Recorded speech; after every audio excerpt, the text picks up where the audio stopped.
Inilah Radio Talk bersama Satgas Penanganan COVID-19. Pendengar dan netizen, di tengah penanganan COVID-19 di tanah air masih saja beredar informasi yang tidak benar atau hoax dan disebarluaskan di grup aplikasi percakapan. Tentunya peredaran hoax mempengaruhi penanganan COVID-19.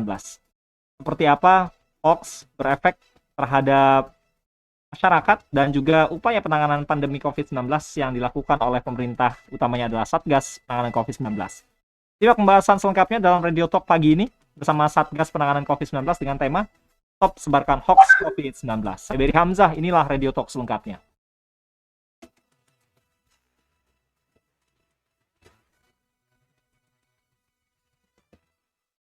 Dan pendengar serta netizen, Anda juga bisa menyaksikan live streaming Radio Talk bersama Satgas Penanganan COVID-19 pagi ini di beberapa akun media sosial Elsinta seperti YouTube, Twitter, Facebook, dan juga di Instagram. Di kolom komentar Anda juga bisa memberikan komentar ya, selain tentunya melalui SMS WA 0811806543 maupun via telepon 0215869000. Sudah ada dua narasumber yang sudah bergabung via Zoom meeting. Yang pertama adalah Pak Troy Panto, SPSI MA FPR. Beliau adalah Ketua Sub Bidang Komunikasi Publik Satgas Penanganan COVID-19. Halo Pak Troy, selamat pagi Pak. Apa kabar? Halo, selamat pagi Mas Beri. Wah, kabar baik, terima kasih. Sehat terus Pak ya? Alhamdulillah Mas, puji Tuhan. Ya, harus sehat nih di tengah pandemi. Harus semangat juga. Yes, amin. Berikutnya ada Ketua Presidium Masyarakat Anti Fitnah Indonesia, Mafindo, Mas Septiaji Eko Nugroho. Mas Aji, halo. Selamat pagi. Apa kabar Mas Aji? Ya, selamat pagi. Alhamdulillah baik. Ya, apa kabar juga Mas Ferry? Semoga sehat selalu. Alhamdulillah baik juga. Ini kayaknya sambil di luar nih Mas Aji. Lagi berjemur atau gimana Mas? Sambil berjemur kan supaya dapat vitamin D, sekaligus ini nunggu jadwal penerbangan. Nanti ada acara Kominfo di Bali rencana. Oh, oke kalau gitu. Wah, asik nih ya. Bisa sambil berjemur. Terus kita bisa join juga di Zoom meeting-nya Elsinta. Nah, tapi saya ingin ke Pak Troy dulu, Mas Haji ya. Kami ingin tahu nih, kita kan ngobrolin tentang hoax sekarang ini. Sampai sekarang, Pak Troy, hoax seputar COVID-19 masih ada, Pak? Oh iya, Mas Beri dan pendengar semuanya masih ya. Bahkan baru saja saya menerima informasi penanganan sebaran isu hoax COVID-19 ya. Sejak periode 23 Januari dan 2 September itu temuan isu hoax COVID-19 itu jumlahnya ada 1.882. Nah, bayangkan ini kan masif begitu ya. Dari 1.882 ini sedang ditindaklanjuti. Nah, ini artinya apa? Bahwa memang masih marak ya orang-orang yang tidak bertanggung jawab menyebarkan info-info yang keliru ya, entah itu disinformasi, misinformasi, malinformasi terkait COVID-19 dan juga terkait penanganan vaksin. Nah, ini yang masih terjadi dan kita prihatin karena ini mengganggu penanganan Indonesia sehat. Ya, Indonesia yang betul-betul kuat menghadapi dan tangguh serta tumbuh ya di era COVID-19 ini, Mas Beri. Nah, kalau catatan dari Mafindo, Mas Aji gimana nih? Tadi Pak Troy baru terima datanya 1.800-an lebih. Kalau Mafindo mencatat lebih banyak atau gimana Mas Aji? Ya, begini, kalau terkait dengan jumlah hoax yang kami di bank, itu juga jumlahnya cukup banyak ya untuk isu COVID-19. Jadi sampai hari ini, sejak pandemi bermula itu sekitar 1.200-an hoax COVID-19, termasuk diantaranya hampir 200 isu vaksin. Kalau analisis kami begini, kalau kita bandingkan ya year on year dari misalnya 2020 bulan Januari sampai bulan Agustus ya, dibandingkan dengan tahun 2021, secara nominal sebenarnya sudah berkurang ya, jadi berkurang kurang lebih turun 40% dibanding 2020. Tetapi untuk yang spesifik isu vaksin, ini memang kenaikannya cukup banyak ya, jadi naik 8 kali lipat ya kalau dibanding tahun 2020. Tentu saja ini terkait karena program vaksin kita kan baru dimulai itu di awal tahun 2021 ya, dan juga mungkin uji klinis itu di pertengahan tahun 2020. Nah, tetapi tentu kita tidak perlu berdebat banyak tentang masalah jumlah ya, karena faktanya hoax tentang COVID-19 ini masih terus menyebar. Dan yang lebih serius itu yang perlu kita perhatikan adalah dampaknya, karena hoax ini seberapapun jumlahnya, ia sudah bisa membunuh orang, ia sudah bisa mengajak masyarakat untuk menolak vaksin. ia juga bisa membuat masyarakat untuk tidak percaya dengan rumah sakit dan dokter. Jadi itu. Jadi kita perlu bicara jumlah iya, tetapi juga yang lebih serius sebenarnya adalah bagaimana sebenarnya sebaran dan juga tingkat opini publik ya yang ada di masyarakat yang sudah mungkin sebagian ada yang kemudian terpengaruh ya dengan narasi hoax ini. Nah, Pak Troy, dampak yang tadi disampaikan oleh Mas Aji dalam upaya apa efeknya terhadap upaya pemerintah, upaya Satgas untuk mengatasi atau menangani pandemi ini?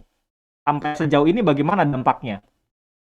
Ya, memang penolakan misalnya terhadap vaksin, ya tidak mau divaksin karena ketakutan, ya.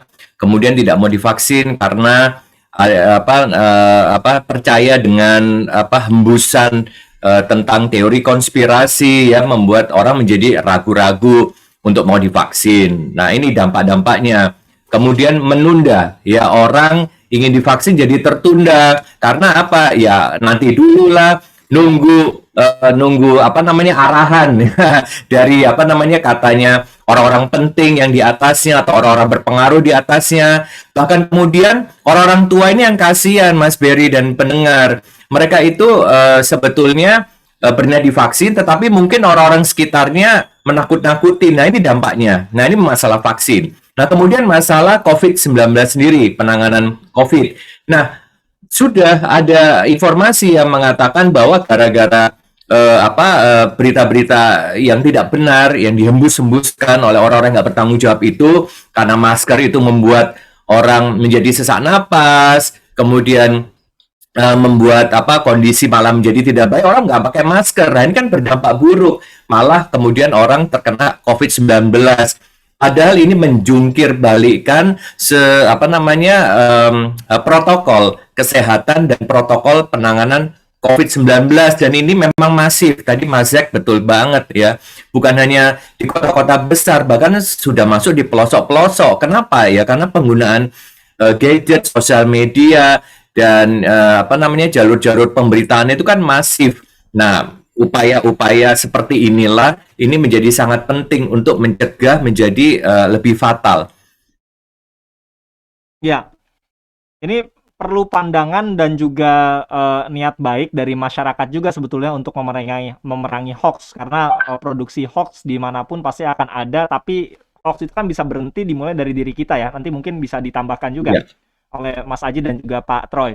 Nah, karena itu saya mau mengajak pendengar untuk bisa menyampaikan komentar, apakah selama ini ketika ada hoax, apa yang Anda lakukan dan bagaimana upaya Anda untuk memeranginya, terutama terkait dengan upaya penanganan pandemi COVID-19. Nanti saya juga mau tanya nih sama Mas Aji, ini apa sih sebetulnya yang membuat hoax ini kok terus-terusan ada ya, terutama pandemi. Kenapa demikian? Dan bagaimana juga kecepatan pemerintah, Satgas, menanggulangi hal itu? Apakah justru hoax-nya lebih cepat banyak beredar, tapi kemampuan kita untuk menangkal hoax ini justru tidak terlalu cepat, sehingga hoax itu akan terus-terusan ada dan menyebar di masyarakat sehingga mudah dipercaya. Yang lain bisa telepon di 0215869.000, SMS WA 0811806543 atau komentar juga di media sosialnya Elsinta. Ada Pak Sunarno di Bekasi, Jawa Barat. Halo Pak Sunarno. Selamat pagi. Selamat pagi. Siapa nih? Dengan Berry, Pak. Silakan Pak Sunarno. Selamat pagi ya, narasumber. Selamat pagi semuanya. Kalau dari saya sebagai masyarakat yang berinteraksi langsung dengan masyarakat, kelihatannya kita tidak bisa melihat hoax itu dari data yang beredar di media sosial ya. Tapi justru banyak hoax yang dari mulut ke mulut gitu ya, dari community-community yang tidak melalui media sosial. Itu justru lebih dahsyat lagi ya dampaknya. Jadi menurut saya ini yang sangat kurang dilakukan adalah pendekatan kepada para tokoh-tokoh yang kalau masyarakat Indonesia kan ketokohannya masih sangat kental sekali. Jadi kalau lamanya tidak mau divaksin ya dia tidak mau divaksin gitu ya. Jadi ini yang sangat penting. Jadi dia tidak melihat instruksi dari peraturan pemerintah dan lain-lain. Dia lebih taat kepada tokoh-tokohnya gitu ya. Nah ini tokoh-tokohnya ini yang kurang diajak bawa ke media, kurang untuk sampaikan ke publik gitu ya. Kalaupun ada tokoh-tokoh yang mewakili community dari Muslim karena mayoritas Muslim ya, tokoh-tokohnya itu justru tokoh-tokoh yang ada di lingkungan kekuasaan saat ini, dan orang tetap tidak percaya gitu ya. Justru harus menggandeng tokoh-tokoh yang memang di luar lingkungan kekuasaan saat ini, itu akan jauh lebih efektif ya. Menurut saya seperti itu. Seperti ulama-ulama terkenal gitu ya, yang banyak di Indonesia ulama terkenal yang punya efek pengaruh yang luar biasa, dan saat ini tidak ada dengan pemerintah. Oke. Mungkin itu yang harus dilakukan. Terima kasih. Baik, terima kasih. Berikutnya ada Pak Slamet Muksan di Tangerang. Halo Pak Muksan. Ya, pagi Mas Berry. Pagi Pak Muksan dengan Pak Troy dan juga Mas Aji. Silakan. Ya, Pak Troy dan Mas Aji pagi. Selamat pagi, Pak. Ya. Selamat pagi. Ya, jadi gini, bukan hoaknya yang kita pelajari, tapi tujuan hoaknya itu kan bisa dibaca. Jadi misalnya satu persoalan, tapi tujuannya beda-beda. Misalnya vaksin ya. Ada yang mengatakan jangan mau divaksin. Pokoknya sampai kapanpun jangan mau divaksin karena itu haram. Ya, itu pernah dengar kan? Saya nggak perlu cerita sebenarnya semua ya. Sampai sekarang masih ada tuh Pak. Masih sampai ya. Terus ada lagi jangan mau divaksin. Ya enggak. Apa itu? Orang vaksinnya dari boleh ngutang gitu kan. Jadi yang kita cari bukan hoaknya, tujuan hoaknya. Ini siapa gitu loh. Dan tentu tidak ada satupun ulama yang mempunyai link itu membuat hoak. Dia orang yang mencari panggung, yang belum mendapat tempat gitu. Jadi jangan mau begini itu. Dia nggak punya. Sekarang boleh ditanya, boleh dilihat. Hampir semua pondok pesantren itu sudah melaksanakan vaksin. Jadi gugurlah kata-kata itu ya, gugur. Kemudian di sekolah-sekolah di banyak sekolah agama itu juga semua sudah menjalankan. Lalu siapa yang membuat hoax? Ya mereka di luar itu belum mendapat tempat, belum punya panggung, belum pengen cari panggung ya, iya, cari perhatian gitu ya Pak. Iya kayak model Yahya yang kayak gitu. Itu siapa? Ada di mana? Posisinya apa? Jadi nggak ada apa-apa. Jadi hoax itu bisa jadi bumbu karena kan kita bisa sebelum kita baca udah ketawa duluan kan. Jadi udah baca udah ketawa duluan. Oh ya begini. Jadi bumbu aja. Karena hoax yang sesungguhnya itu tidak pernah bisa mengganggu stabilitas kita. Terima kasih. Oke, baik. Terima kasih Pak Muksan. Kadang-kadang orang yang suka nyebarin hoax juga ya, jangan divaksin. Nanti efeknya A, B, C, D, sampai Z. Tapi diam-diam datang ke sentra vaksin. Nah, ini yang lucu nih kadang-kadang. Saya mau Mas Haji tanggapin dulu Mas. Silakan dari 2 penelpon, nanti baru kembali ke Pak Troy.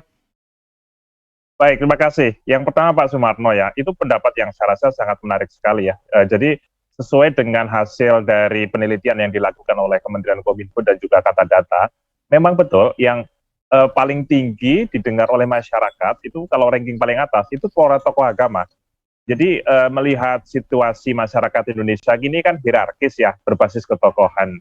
Memang sangat penting sekali, sangat urgen sekali untuk merangkul para tokoh-tokoh agama di Indonesia dan juga sebenarnya tokoh adat, tokoh masyarakat untuk menjadi agen-agen untuk meluruskan informasi.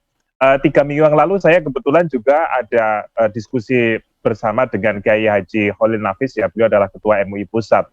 Beliau menyampaikan bahwa ketika menanggapi pernyataan saya bahwa Indonesia ini sempat loh ya, nomor 5 di dunia penyebaran teori konspirasi, rumor, dan stigma. Jadi beliau sangat sedih sekali, kok bisa gitu ya, masyarakat Indonesia yang mayoritas Muslim, kok bisa-bisanya terpapar atau menjadi korban manipulasi hoax semacam ini.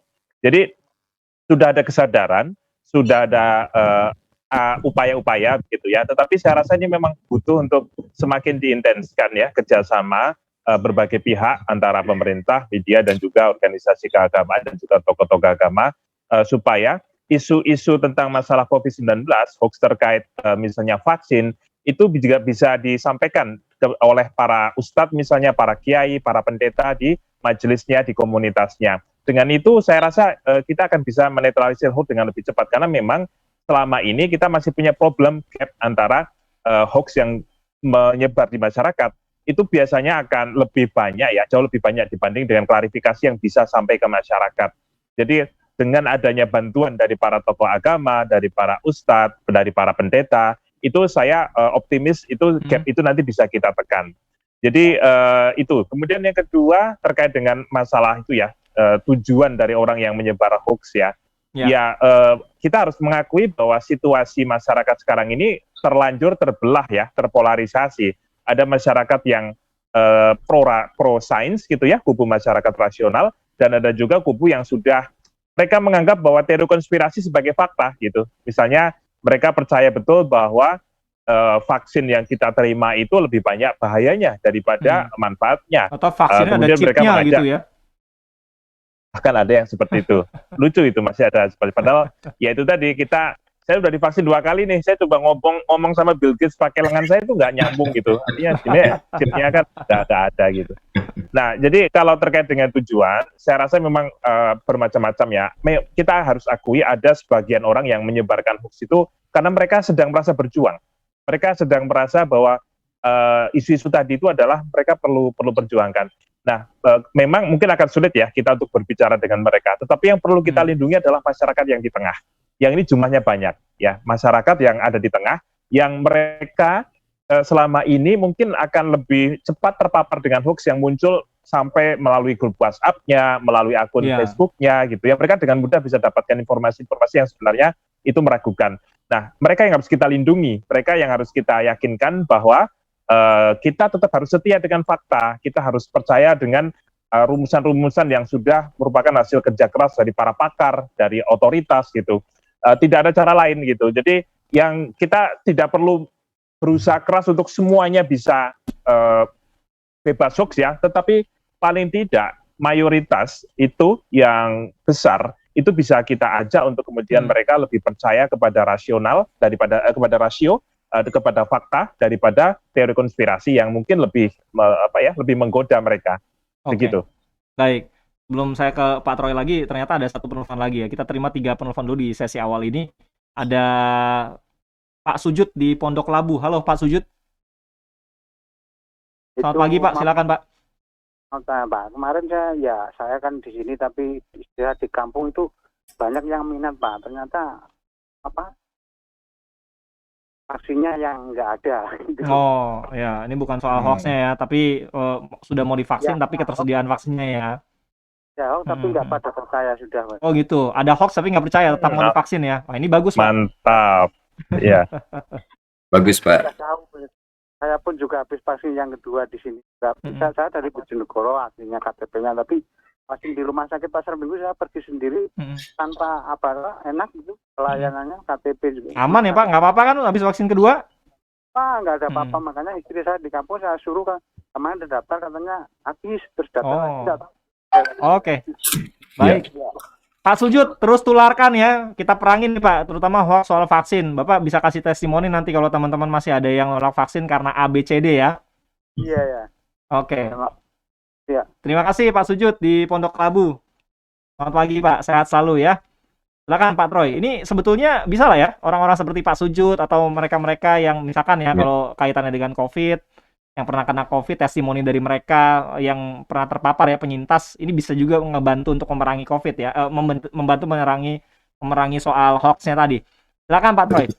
Ya betul sekali Mas Ferry. Jadi apa yang disampaikan tadi kesaksian dari bahwa saya mendapatkan vaksin dan aman begitu ya, ataupun saya mendapatkan vaksin tapi pernah ada KIPI ya, kejadian ikutan pasca imunisasi ya, semacam itu apa adanya, tapi kemudian dia bisa recovery dan dia sehat-sehat saja.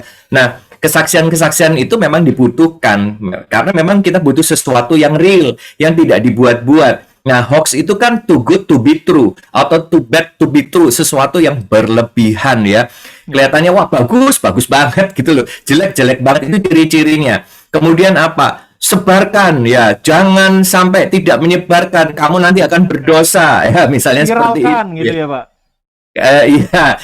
Ya itu sudah ciri-ciri hoax. Makanya saya setuju memang pendekatan tokoh-tokoh agama, tetapi bukan hanya tokoh-tokoh agama, tapi tokoh-tokoh masyarakat. Bahkan kami juga memenetrasi informasi yang benar berdasarkan data fakta dan memang betul ya. Kami masukkan juga unsur-unsur psikologis juga kepada keluarga-keluarga kebanyakan masyarakat awam sampai di level menengah ke bawah seperti yang dikatakan Mas Zek tadi. Dan sebetulnya kuncinya itu di mana sih? Di keluarga. gitu ya. Bagaimana kepala keluarga ataupun seorang ibu, seorang bapak ya memberikan informasi kepada keluarganya, kepada anak-anaknya, kepada orang tuanya lagi itu penting sekali dan itu harus diperkuat. Makanya pendekatan tokoh-tokoh itu harus dibarengi juga aksi-aksi di level masyarakat, yaitu misalnya begini. Dalam konteks vaksin ini kan kita membentuk posko di desa, ya, posko kelurahan. Nah, ini juga menjadi kunci karena begini, hoax itu nggak bisa hanya satu sisi saja, harus banyak sisi. Apa yang disebut dengan kerjasama multi pihak, ya. Nah, ini harus benar-benar diberondong, termasuk bagaimana kami satu sama lain melakukan kolaborasi bersama civil society seperti Avindo, kemudian dengan media-media, ya, pemerintah itu nggak bisa sendirian. Nah, maksud dari kolaborasi ini adalah supaya betul-betul membentengi ya mindset dari seseorang, karena hoax ini itu nggak pernah tidur. Ketika kita bicara ini ya dalam waktu 1 menit itu bertebaran hoax di mana-mana. Ya, itu Masek juga punya datanya. Jadi jangan sampai kita kalah cepat. Nah, masalahnya begini Mas Berry ya, masalah yang tadi tujuan hoax itu bermacam-macam. Ya, memang betul. Tetapi sekarang kita mau lihat begini, sebetulnya sudah ada klarifikasi soal hoax, ya. Tetapi kemudian ketika kita menyebarkan hoaxnya itu lebih cepat daripada menyebarkan klarifikasinya. Nah, ini persoalan juga. Jadi kalau kita udah dapat klarifikasi, kita cuma bilang gini, oh gitu ya, ya udah gitu. Tapi kita nggak mau menyampaikan ke orang-orang lain. Padahal kita perlu untuk menyampaikan klarifikasi itu, bukan hanya giliran hoaxnya kita sebar luas ke banyak orang, tapi klarifikasinya kita simpan sendiri gitu ya Pak? Kita simpan sendiri, kita bilang oh iya ya, saya salah nih nyebarin. Kita nggak mau menyampaikan itu. Nah, itu masalah besar juga begitu. Oke, kita jeda dulu, nanti kita lanjutkan lagi. Nanti kita bahas apa sih yang membuat sebetulnya hoax ini kok masih tetap ada ya.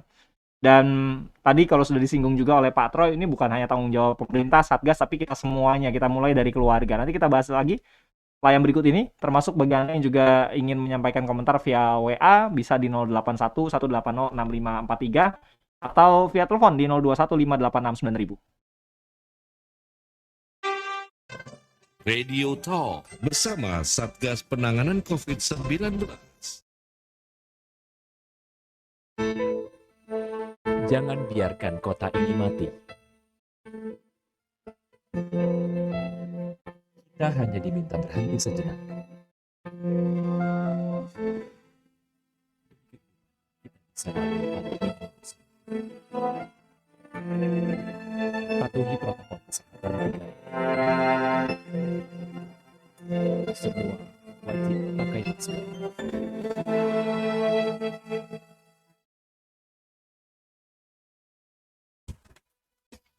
Untuk pertama kalinya dalam sejarah, Provinsi Papua menjadi tuan rumah Pekan Olahraga Nasional ke-20.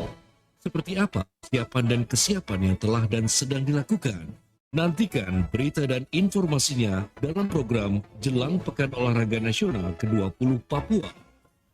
Tidak hanya liputan dari reporter El Sinta yang berada di Papua, kami juga akan menghadirkan wawancara dengan pihak panitia, pemerintah, atlet, dan official PON Papua. Live dan interaktif. Jelang Pekan Olahraga Nasional ke-20 Papua, hanya di jaringan radio dan media sosial El Sinta.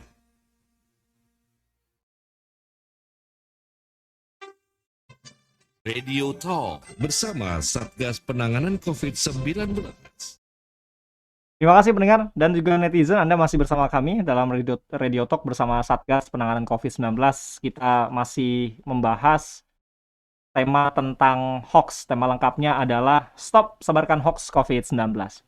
Satu hal yang juga mungkin jadi pertanyaan ya oleh masyarakat dan pendengar, sampai sejauh ini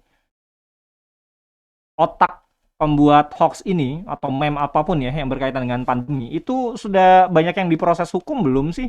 Atau jangan-jangan ya berhenti saja begitu ya, pembuat atau aktor utamanya nggak pernah keciduk sampai sekarang?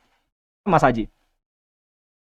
Ya, kalau terkait dengan data penegakan hukum, mungkin Pak Troy dari pemerintah mungkin bisa menjawabnya ya. Tetapi sebenarnya kalau yang kami observasi, sudah ada beberapa pelaku penyebaran hoax COVID-19 yang masuk dalam ranah penegakan hukum begitu. Tetapi memang untuk bisa sampai ya ke beberapa akun-akun intelektual itu memang butuh kerja keras ya, karena ada beberapa akun yang sampai saat ini kita juga mungkin belum tahu identitasnya. Seperti contoh ada akun di Instagram yang followernya sempat sampai puluhan ribu orang ya, nama akunnya Telur, sudah di ban ya sama Instagram. Tetapi pengikutnya masih banyak gitu ya, meskipun kita belum tahu sebenarnya siapa dia. Tapi mungkin yang menjadi concern kita sebenarnya adalah bahwa yang menyebarkan hoax itu sebenarnya banyak orang baik ya, artinya mereka yang merasa bahwa informasi yang mereka sebarkan itu adalah informasi yang bermanfaat, bagian dari kepedulian, yang bermanfaat bagi keluarga ataupun juga kepada teman-temannya, tanpa mereka menyadari bahwa informasi itu malah justru bisa menyesatkan atau mencelakakan begitu. Nah, jadi kita harus betul-betul pilah ya, ketika misalnya ada upaya penegakan hukum, itu memang mana yang menjadi aktor intelektual, mana orang-orang yang mendapatkan keuntungan, baik itu secara ekonomi ataupun juga secara politik misalnya, dengan orang-orang yang sebenarnya mereka ikut menyebarkan, tetapi di satu sisi mereka adalah gitu korban. Ya, jadi kan ada definisi begini ya, misinformasi sama disinformasi. Informasinya salah, kalau misinformasi itu yang menyebarkan, itu tidak tahu kalau informasinya salah, bahkan ia meyakini kalau itu benar. Kalau disinformasi, itu ada unsur kesengajaan. Ia tahu informasinya salah, tetapi ya memang tetap menyebarkannya untuk menyesatkan orang lain. Nah, jadi kita perlu nanti ketika melakukan upaya-upaya ya ke sana, misalnya ada yang dilakukan penegakan hukum, itu harus dipilah. Tetapi menurut saya memang kita lebih banyak untuk melakukan upaya-upaya preventif ya, upaya-upaya edukasi, upaya-upaya untuk supaya ya jangan sampailah masyarakat kemudian terjebak duluan, baru kemudian kita ribut mereka mau diapain gitu.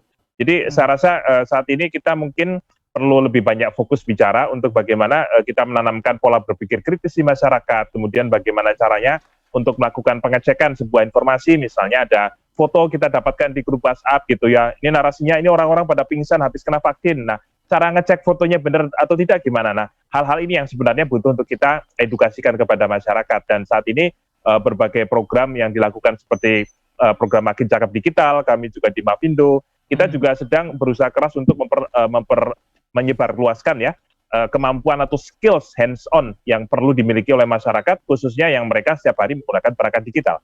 Oke, nah kita mulai masuk deh ke arah sana, Mas Aji. Gimana nih? Ini kan biasanya foto, yang disebarkan foto berikut kata-kata. Kalau link pemberitaan atau caption yang diketik itu gampang sebetulnya ya. Kita tinggal copy paste, cari di Google, oh ini nggak bener, ternyata ada klarifikasinya. Biasanya didampingi dengan klarifikasi kalau kita searching di Google pencarian ya, searching. Tapi kalau foto gimana nih Mas? Ini yang kadang-kadang foto seakan-akan benar, ada di gambarnya ada lagi tuh, ada dicantumkan juga foto institusinya misalkan. Terus ada narasi-narasi yang seakan-akan betul. Itu gimana caranya kita membedakan dan kasih tahu lah ke pendengar, oh ini nggak benar nih sebetulnya. Bagaimana caranya?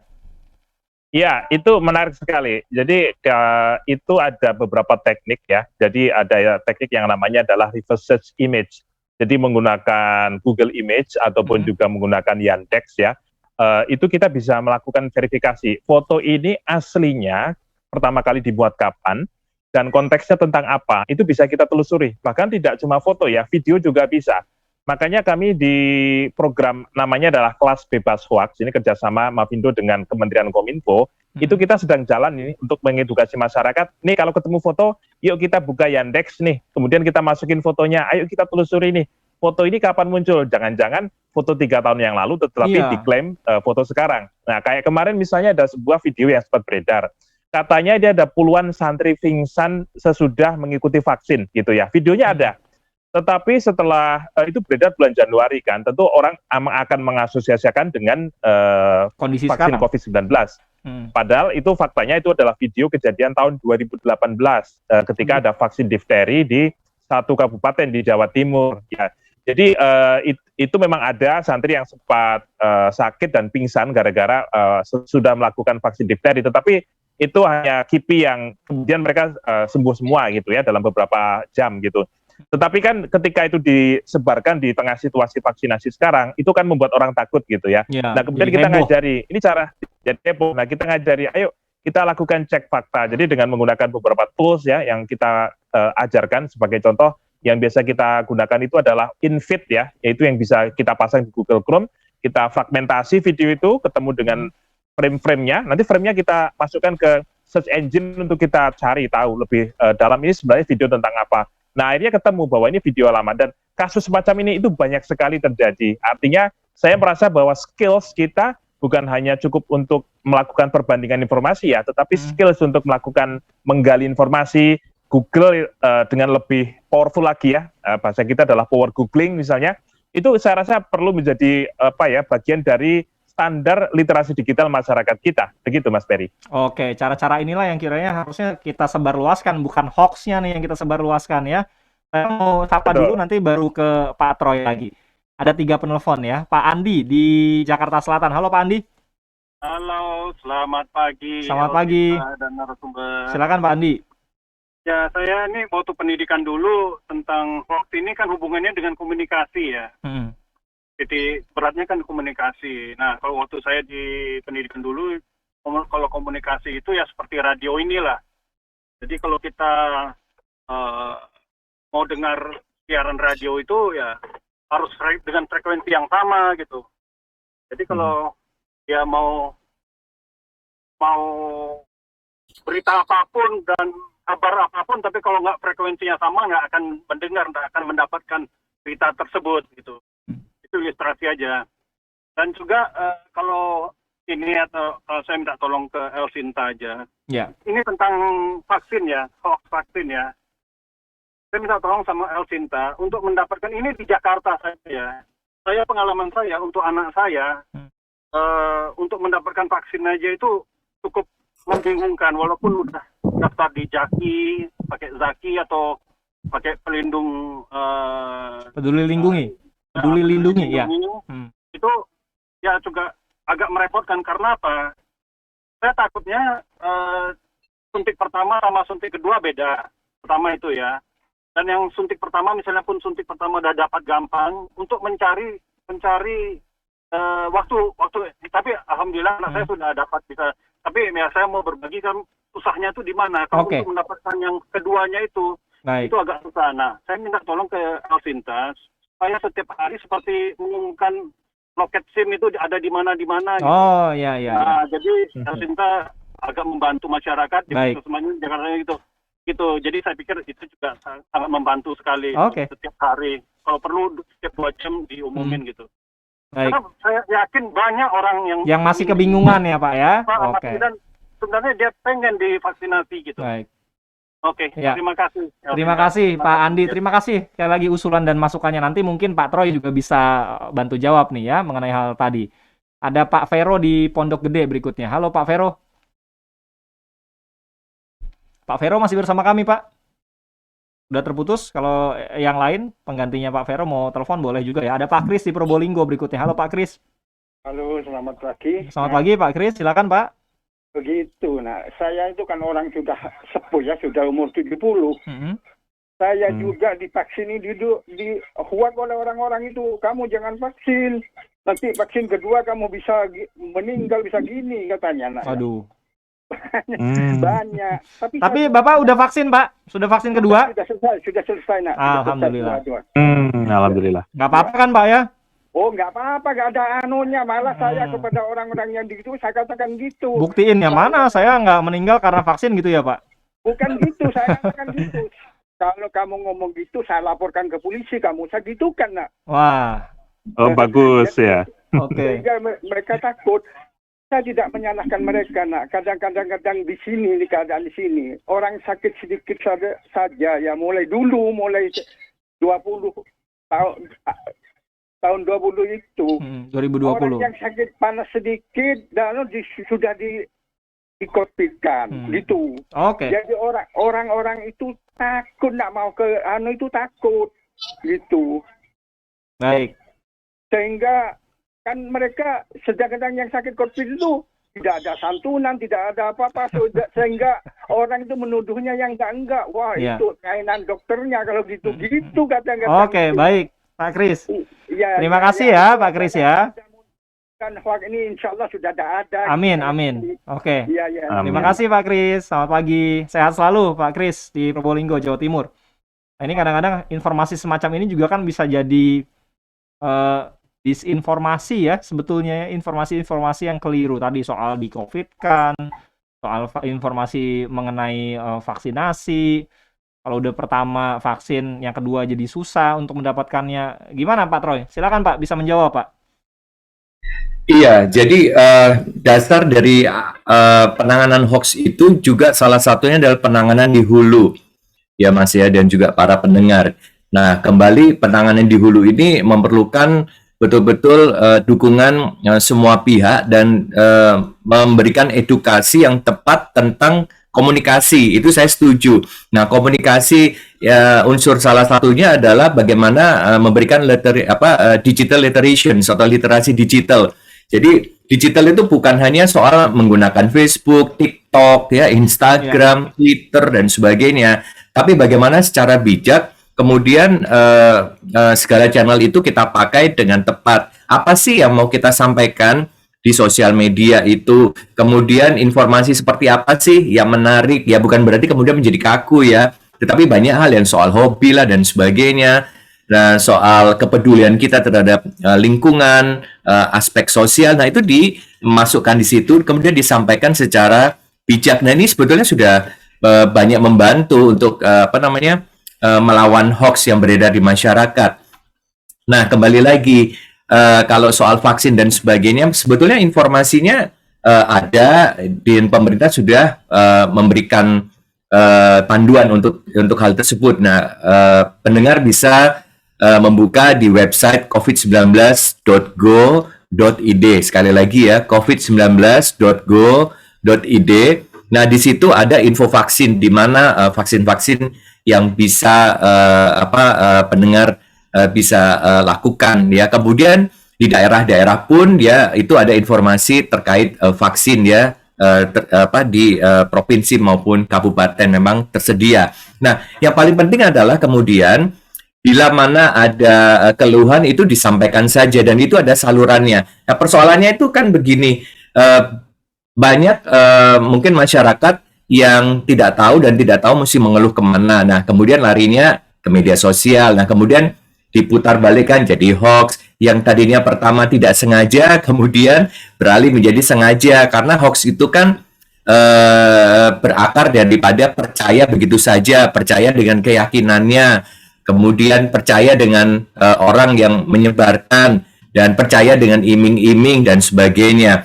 Nah, ini hal-hal tersebut yang membuat orang itu jadi menyebarkan hoax. Nah, saya kira itu sih yang bisa dilakukan, dan kemudian saya ada kepedulian juga untuk generasi muda ya, anak-anak muda ini, anak-anak sekolah, untuk sama-sama nih mulai dari sekarang kita ajarkan literasi digital, which is sebetulnya sudah dimulai sih oleh banyak teman-teman yang bergerak di bidang anti hoax maupun berkomunikasi dan beretika internet yang baik. Demikian Mas Berry. Oke, saya mau kembali ke Mas Aji. Ini ada datanya nggak sih? Mereka-mereka yang suka menyebarkan hoax ya, entah itu karena mereka sebetulnya meyakini informasi itu bermanfaat atau tidak, ini kebanyakan dari kalangan mana nih? Anak-anak mudakah yang melek digital, atau yang secara gawai sudah cukup canggih, atau para orang tua nih? Kalau memang para orang tua, berarti kan ya anak-anak yang sudah melek digital ini, anak-anaknya gitu ya, ini bisa memberikan pemahaman sesuai yang tadi disampaikan oleh Pak Troy gitu. Gimana Mas Haji? Ya, kalau dalam pengamatan kami, itu hoax itu paling banyak disebarkan oleh kalangan digital imigran. Artinya mereka-mereka yang lahir sebelum era digital. Ya mungkin kelahiran sebelum tahun 1980 lah ya. Jadi mereka-mereka mungkin kalau sekarang usianya ya 35 tahun ke atas gitu ya. Itu mereka-mereka yang rentan. Dan mungkin lebih berisiko lagi ketika usia-usia di atas 50 atau 60 gitu.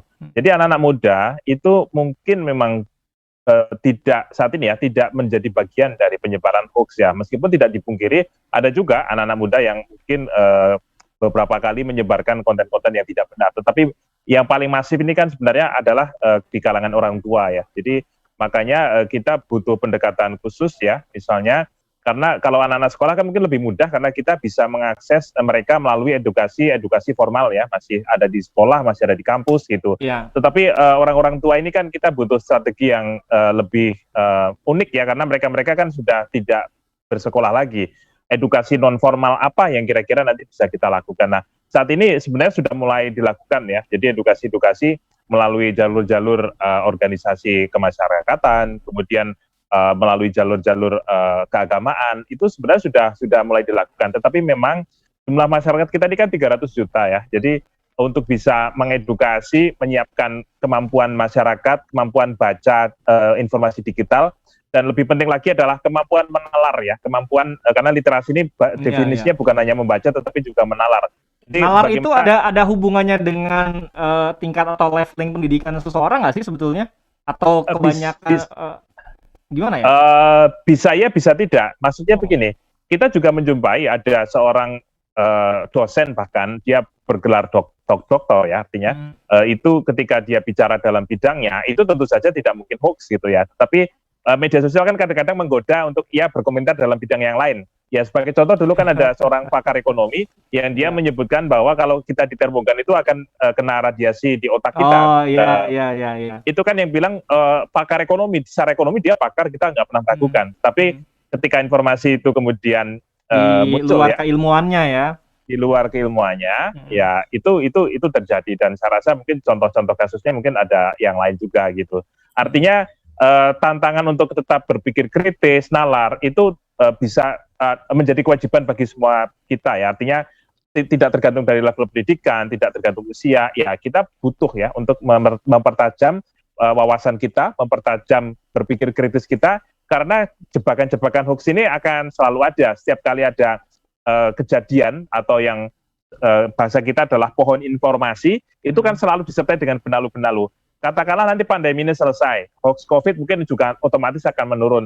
Tapi nanti kalau ada kejadian yang lain, entah misalnya ada peristiwa politik atau misalnya ada bencana, itu kan selalu disertai ya dengan maraknya misinformasi. Jadi kuncinya sebenarnya adalah itu ketahanan kita sendiri, ketahanan tadi kalau kata Pak Troy, ketahanan keluarga, itu adalah ya bagian dari kita berbicara tentang ketahanan nasional, tidak lagi bicara ketahanan teritorial saja, tetapi adalah ketahanan kewarasan akal kita, demikian. Ya, ketahanan yang perlu terus-terusan kita asah yang mau nanti hoaxnya. Kalau dulu kan ada tuh tentang pemilu, hoax soal pemilu, sekarang lagi pandemi, hoax ya. Soal pandemi. Nanti lagi mungkin 2024 ada lagi nih hoax tentang pandemi. Kalau sudah 2024 tentang pemilu, iya. Kalau ketahanan kita bisa teruji dari sekarang, artinya kita siap menghadapinya dong nanti ya, kalau begitu. Harapannya begitu, Mas Ferry. Tapi yang paling penting adalah bagaimana ketahanan kita itu bisa konsisten. Nah, ini yang juga jadi PR. Nanti kita bahas lagi, kita jeda dulu. Dan ada beberapa komentar juga via WA, nanti saya bacakan beberapa di antaranya, nanti kita lanjutkan lagi.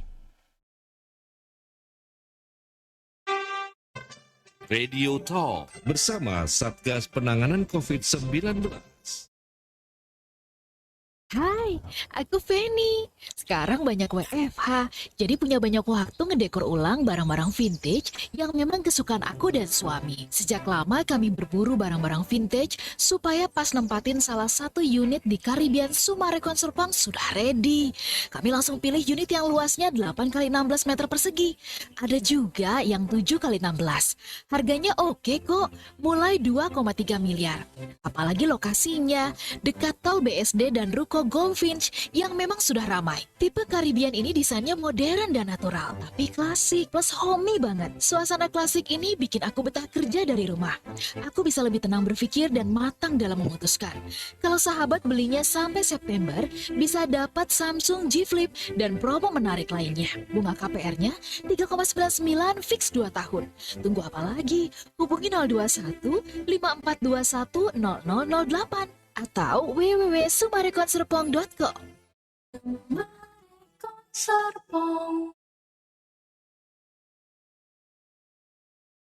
Pendengar, di masa pandemi ini tidak ada alasan bahwa bisnis atau kegiatan kita terhenti. Justru kita perlu lebih kuat untuk melakukannya. Promosikan segala produk, kegiatan, atau capaian institusi Anda di radio dan media sosial El Shinta. Dengan jaringan radio nasional dan engagement medsos yang tinggi, pas untuk bisnis kita.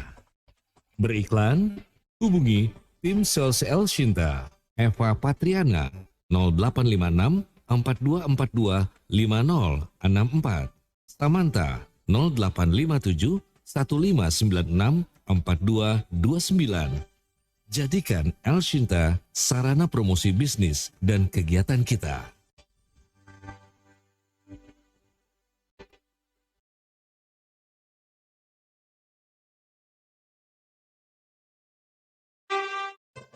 Radio Talk bersama Satgas Penanganan COVID-19. Top, sebarkan hoax COVID-19 jadi tema pembahasan kita di pagi ini bersama Satgas Penanganan COVID-19, dan masih cukup menarik karena ini suatu hal yang penting ya. Kita punya peran serta penanganan pandemi tidak hanya ternyata dengan menerapkan protokol kesehatan dengan menggunakan masker dan sukseskan juga program vaksinasi, tapi juga salah satu caranya adalah kita memerangi hoax COVID-19. Tapi saya ingin kembali lagi ke Mas Aji dulu.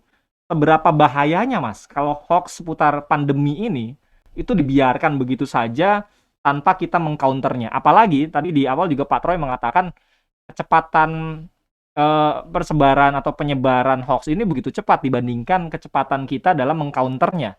Kalau terus-terusan seperti ini, apa implikasi atau efeknya di kemudian hari?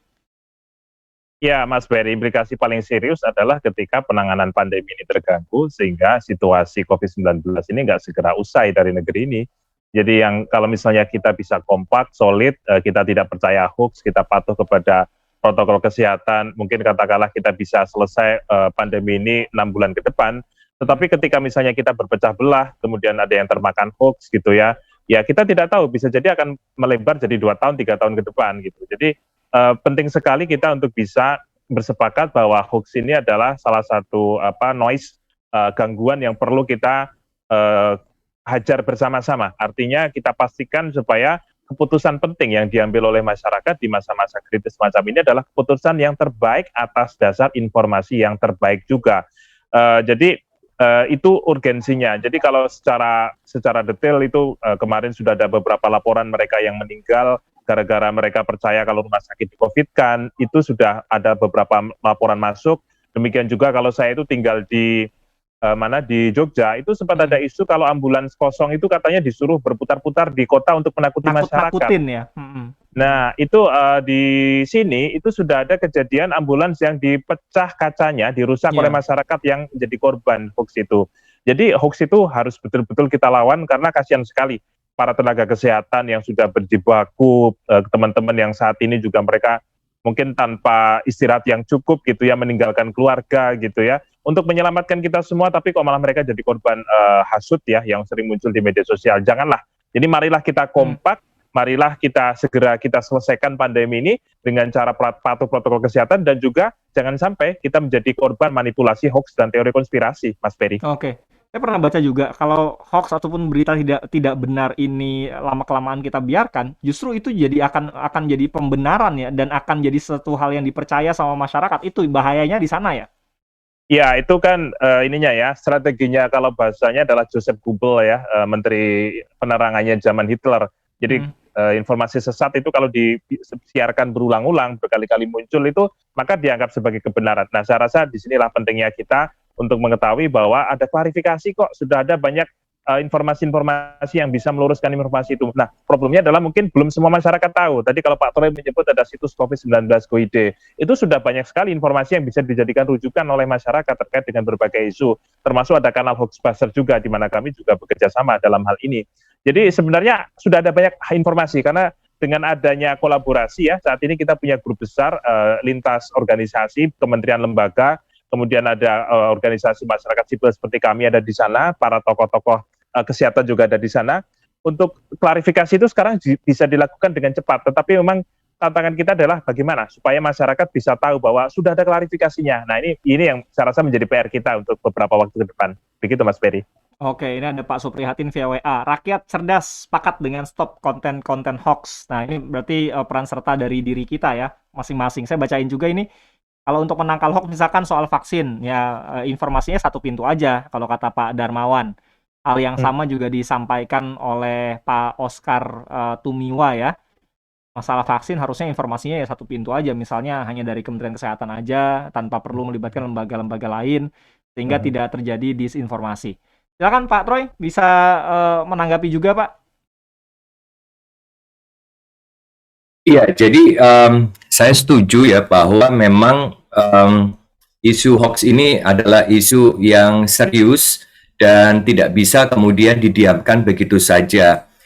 Korban jiwa itu berjatuhan, Mas Ferry dan pendengar ya. Masakan kita ini mau menjadi bagian orang yang turut andil menimbulkan kerugian, bukan hanya kerugian material ya, tetapi kerugian nyawa buat orang lain.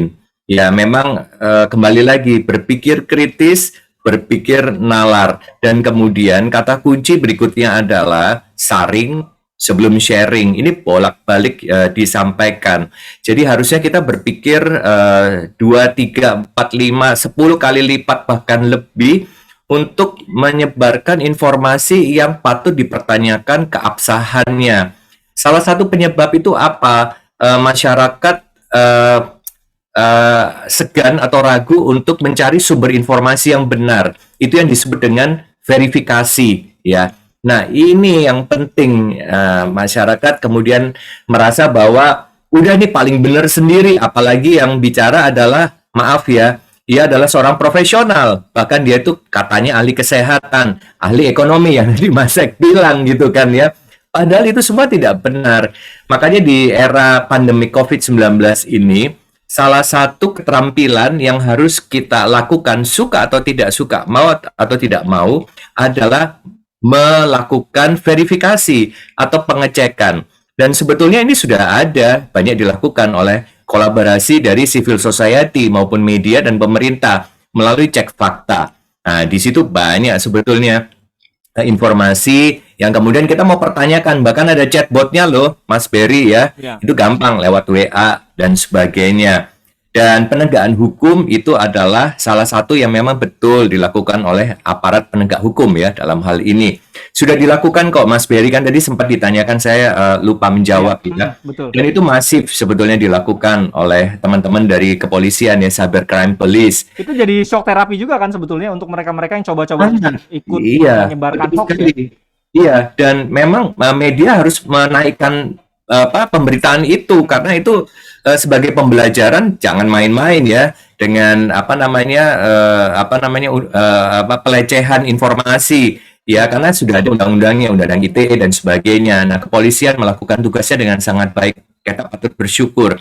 Tetapi kan nggak bisa, Mas Berry, kalau misalnya terus-menerus seperti itu, nanti kalau istilah saya ya, penjara bisa penuh dengan orang-orang yang menyebarkan kebohongan gitu, nggak menyelesaikan masalah gitu.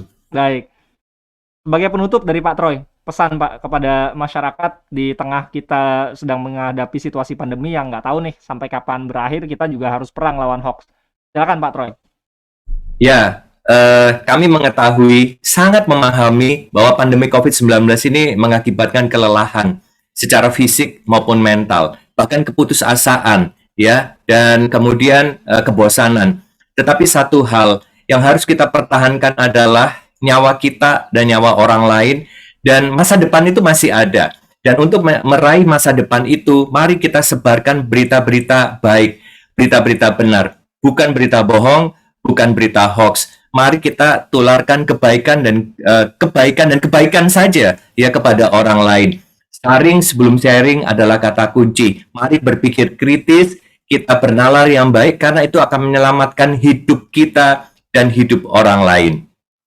Oke, terakhir ke Mas Aji, hal lain yang kira-kira perlu diperhatikan oleh masyarakat ya. Tadi saya sudah sampaikan ke Pak Troy, kita lagi perang lawan pandemi, nggak tahu kapan berakhir. Supaya jangan lagi kita memperkeruh situasi dan kondisi saat ini, hoax juga tersebar luas. Silakan Mas Aji, pesannya Mas kepada masyarakat dan juga pendengar Elsinta serta netizen sekalian. Ya baik, di tengah pandemi ini kita butuh untuk menyayangi kita sendiri, menyayangi keluarga kita, dan juga menyayangi negeri kita. Jadi pastikan informasi yang nanti akan kita jadikan sebagai salah satu sumber keputusan yang akan kita ambil ya dalam situasi-situasi genting semacam ini, itu berasal dari sumber-sumber yang memiliki basis faktual. Karena jangan sampai kita menyesal atas keputusan yang diambil, ternyata itu adalah sumbernya adalah hoax begitu. Nah, ketika misalnya masyarakat ketemu dengan sebuah informasi yang ia ragukan di media sosial ataupun juga di grup percakapan, kemana ia bisa bertanya? Tentu saja tanya kepada para ahlinya, tanya kepada para dokter yang memiliki kompetensi. Kalau di internet kemana? Nah, kami kalau di Mavindo itu punya situs namanya turnbackhoax.id dan juga cekfakta.com. Kalau pemerintah itu juga ada situs COVID-19 Go.id dan juga di Kominfo Go.id itu juga sudah ada banyak informasi yang perlu dicari ya oleh masyarakat untuk mencari tahu verifikasi atas sebuah informasi yang diragukan. Kami di Mavindo tadi juga disebutkan oleh Pak Troy juga meluncurkan yang namanya chatbot melalui WhatsApp ya. Ini nomornya adalah 0859 2160 0500.